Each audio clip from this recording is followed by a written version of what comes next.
आपको पता है भूत प्रेतों का असली अधिष्ठित देवता कौन होता है?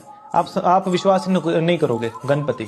अच्छा। हाँ जी, गणपति का जो असली जो स्वरूप है वो हस्ती पिशाच है। गणपति को गणनायक बोला जाता है। गणनायक किसके हैं? वो भूत प्रेतों के। जितने भी भूत प्रेत पिशाच जो आते हैं वो सब गणपति के अंडर ही होकर के आते हैं। और गणपति का जो असली जो स्वरूप है वो हस्ती पिशाच होता है। और जिस समय पैशाचिक साधना की जो आराधनाओं का जो आरंभ होता है वो गणपति की आराधना के साथ होता है। तो गणपति जो है इन सब एंटिटीज के बोलते हैं कि उनके आज्ञा के बगैर कोई भी एंटिटीज नहीं आ सकती। प्रभु यीशु मसीह के नाम में आप सबको सलाम। आज की वीडियो में हम हिंदू गॉड्स के बारे में बात करेंगे कि क्या ये खुदा के ही फरिश्ते हैं जो इंसान की भलाई के लिए नियुक्त किए गए हैं, या ये एक अलग यूनिवर्स या एक अलग रेलम के खुद भगवान है, या फिर ये हैं द फॉलन एंजल्स। कुछ लोग कहते हैं कि हिंदुइज्म एक संपूर्ण धर्म है, जबकि कुछ लोग कहते हैं कि Hinduism is nothing but just a way of living life. Hinduism एक पॉलीथिस्टिक धर्म है जिसमें 33 करोड़ देवी देवताओं को माना जाता है, जिनको अगर आप बाइबल के नजरिए से देखेंगे तो आप जानेंगे ये और कुछ नहीं बल्कि डीमंस, फॉलन एंजल्स और शैतानी क्रिएचर्स ही हैं। हिंदू धर्म के मेन गॉड हैं ब्रह्मा, जो कि एक क्रिएटर गॉड है, विष्णु जो कि प्रिजर्वर गॉड है, और शिवा जो कि एक डिस्ट्रॉयर गॉड है। Looks like copy of Trinity, पिता, पुत्र और पवित्र आत्मा, जो कि शैतान की हमेशा से ही कोशिश रही है कि खुदा की कॉपी करना, खुदा की तरह अपनी पूजा अर्चना करवाना, खुदा की तरह अपने आप को सुप्रीम पावर दिखाना, खुदा की तरह ऊंचे तख्त पर बैठना। यशायाह चैप्टर 14 और वर्स 13। तू मन में कहता तो था कि मैं स्वर्ग पर चढ़ूंगा, मैं अपने सिंहासन को ईश्वर के तारागण से अधिक ऊंचा करूंगा और उत्तर दिशा की छोर पर सभा के पर्वत पर बिराजूंगा। हिंदुइज्म के भगवानों की टीचिंग्स हैं कि इंसान के लिए पॉसिबल है कि वह एनलाइटमेंट की स्टेज तक पहुंच सकता है, जीवन और मृत्यु से मुक्ति पा सकता है और मोक्ष की प्राप्ति करते हुए यूनिवर्सल कॉन्शियसनेस में जा सकता है अपनी आंखें खोल के, जो कि एक अल्टीमेट फॉरएवर एनर्जी है जो यूनिवर्स के हर कण में मौजूद है और हर जगह मौजूद है। ज्यादा डीप ना जाते हुए अगर आपको शॉर्ट में समझाऊं तो इतना जान लीजिए कि आप खुदा बन सकते हैं अपनी कॉन्शियस और अनकॉन्शियस आंखें खोल के। यानी वही शैतानी टीचिंग, वही शैतानी बात जो शैतान ने आदम और हवा को कही थी कि तुम खुद खुदा बन सकते हो। हिंदुइज्म के भगवान भी वही बात बोल रहे हैं। उत्पत्ति चैप्टर 3 और वर्स 5। वरन परमेश्वर आप जानता है कि जिस दिन तुम उसका फल खाओगे उसी दिन तुम्हारी आंखें खुल जाएंगी और तुम भले बुरे का ज्ञान पाकर परमेश्वर के तुल्य हो जाओगे।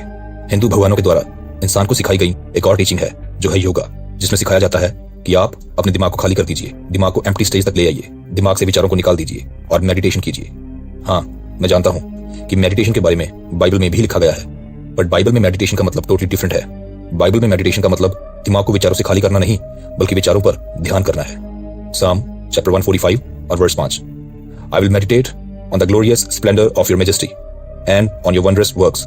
जब आप अपने माइंड को जीरो थॉट्स स्टेज पर लेकर जाते हैं तो डिमोनिक रेल्म के लिए आप एक एंट्री गेट खोल देते हैं। इसलिए बाइबल में अपने माइंड को खाली करने से मना कर रखा है।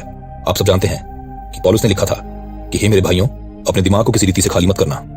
आपने ये कहावत जरूर सुनी होगी कि खाली दिमाग शैतान का घर होता है, लेकिन बाइबल के हिसाब से ये मात्र एक कहावत नहीं बल्कि सच्चाई है।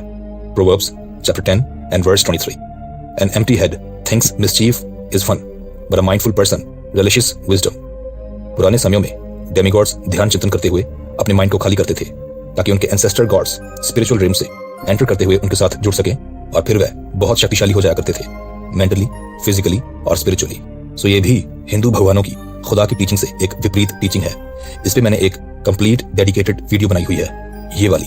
आप इस वीडियो के बाद इसे भी देख सकते हैं। एस्ट्रोलॉजी करना, टोने टोटे करना, मृत लोगों से संपर्क साधना, फ्यूचर बताना, टैरो कार्ड रीडिंग करना, काली जो कि एक देवी है उसकी साधना करने वालों से अपने काम करवाना ब्लैक मैजिक के थ्रू, ये सब चीजें हिंदुइज्म में भर भर के पाई जाती हैं। जबकि खुदा का वचन इसके बारे में देखिए क्या कहता है। व्यवस्था विवरण चैप्टर 18 और वर्स 10 से 12 तक। तुम में कोई ऐसा ना हो जो अपने बेटे व अपनी बेटी को आग में होम करके चढ़ाने वाला, व भावी कहने वाला, व शुभ अशुभ मुहूर्तों को मानने वाला, व टोना व तांत्रिक व बाजीगर व ओझों से पूछने वाला, व भूत साधने वाला, व भूतों का जगाने वाला हो, क्योंकि जितने ऐसे ऐसे काम करते हैं वे सब यहोवा के सम्मुख घृणित हैं, और इन्हीं घृणित कामों के कारण तेरा परमेश्वर यहोवा उनको तेरे सामने से निकालने पर है। अब आप मुझे बताइए कि ये क्या है।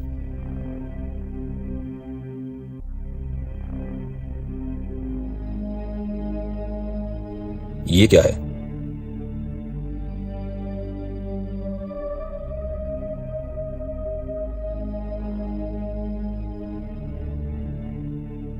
और ये क्या है?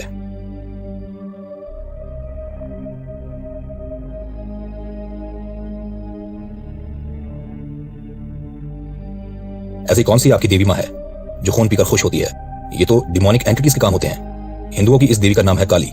कहने को तो एक देवी है, लेकिन इसको इतनी भी समझ नहीं, इतनी भी बुद्धि नहीं, इतनी भी अकल नहीं कि अपने तन को ढकने के लिए कपड़े ही पहन ले। मुझे माफ कीजिए, मैं ऐसे वर्ड्स यूज कर रहा हूँ, लेकिन मैं इसके भक्तों से पूछना चाहता हूँ कि आप इसके आगे हाथ जोड़ते हैं, इसको माँ कहते हैं, भगवान की मैनिफेस्टेशन बोलते हैं, कि आप अपने नॉन में किसी औरत को निर्वस्त्र होकर नाचना अलाउ करेंगे? बिल्कुल नहीं, क्योंकि आप जानते हैं कि यह गलत है। शर्म से डूब कर मर जाने को मन करेगा। अगर हमारा कोई अपना शख्स ऐसा करे तो फिर आप इसके आगे सर कैसे झुका सकते हैं? अगर आपको अंदर से पता है कि यह गलत है, ऊपर से यह खून पीती है, वाह। कुछ अंधभक्त कहेंगे कि नहीं नहीं, ये तो सिर्फ दुष्टों का खून पीती है। तो ये क्या है? ये तो इसकी पूजा अर्चना करने आया हुआ एक शख्स है, और ये इस पे ही लपक पड़ी।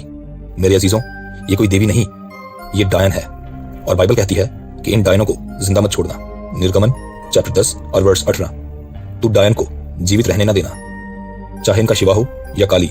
ये लहू के बहुत फैन हैं, जबकि बाइबल का खुदा याहवे देखिए क्या कहता है। फिर इजराइल के घराने के लोगों में से व उनके बीच रहने वाले परदेशियों में से कोई मनुष्य क्यों ना हो जो किसी प्रकार का लहू खाए, मैं उस लहू खाने वाले के विमुख होकर उसको उसके लोगों के बीच में से नाश कर डालूंगा, क्योंकि शरीर का प्राण लहू में रहता है।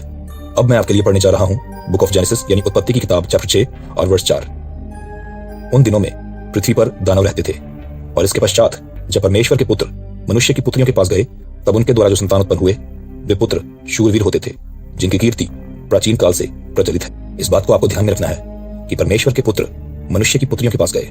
शिवा एक गिराया हुआ फरिश्ता था, एक डिमोनिक एंटिटी था, इसलिए वह इमॉर्टल था, लेकिन जिससे वह इश्क लड़ा रहा था वह मनुष्य की पुत्री थी, मॉडल थी। शिवा ने बहुत कोशिश की कि उसको भी अमर बना दिया जाए, लेकिन वह इसमें असफल रहा। कमाल का खुदा है ये, जिसको जिंदगी जीने के लिए एक औरत की जरूरत है। ये सन्स ऑफ गॉड जब मनुष्य की पुत्रियों के पास आते थे तो उन पे लस्ट करते थे, अपने आप से बाहर हो जाते थे और उन स्त्रियों के साथ गलत हरकत करते थे।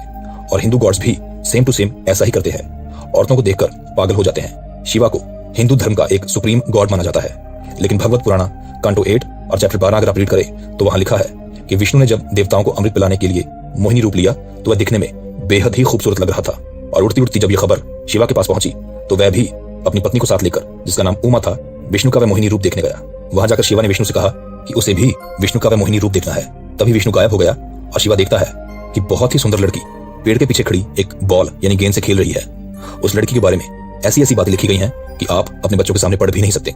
उस लड़की की इतनी खूबसूरती को देखकर शिवा हवस से भर जाता है और यह तक भूल जाता है कि उसके पास उसकी खुद की पत्नी खड़ी है। शिवा भागकर उस लड़की की तरफ जाता है और उस लड़की पर लपक पड़ता है।